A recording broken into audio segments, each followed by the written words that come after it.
Good morning everyone. आज ये हमारी हिंदी की वर्कशीट है। ये आपकी 2 सितंबर को आई थी। ठीक है, तो आज हम काल के बारे में पढ़ेंगे कि काल क्या होता है। सबसे पहले ये देखते हैं।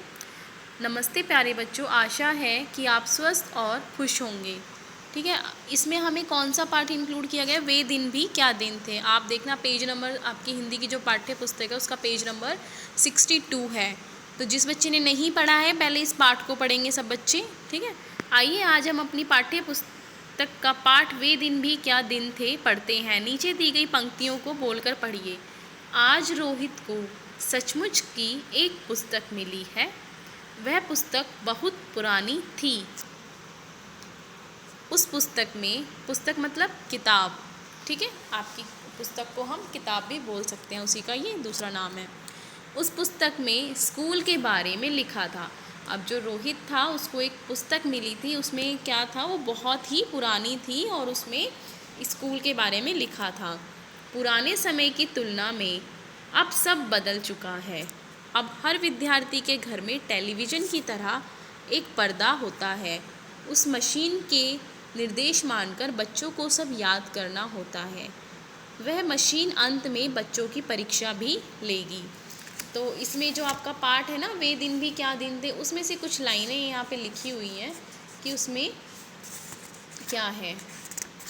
ऊपर दिए गए गद्यांश में गहरे रंग के शब्द जैसे मिली है, पुरानी थी और लेगी क्रिया के होने के समय अर्थात काल के बारे में जानकारी देते हैं। क्रिया मतलब होता है काम। ठीक है, क्रिया मतलब कोई भी काम करना, जैसे काम वाले शब्द। अगर मैं बोलूँगी कि मैं आपको पढ़ा रही हूँ, तो यहाँ पे क्रिया क्या हुई? पढ़ाना। ठीक है, तो यहाँ पे जो शब्द लिखे हैं मिली है, पुरानी थी और लेगी, तो ये क्या है? क्रिया होने के समय को बता रहे हैं। तो इन्हीं को ये हमें काल के बारे में जानकारी देते हैं। काल के बदलने पर क्रिया का रूप भी बदल जाता है। अगर काल बदलेगा तो क्रिया का रूप भी बदल जाएगा।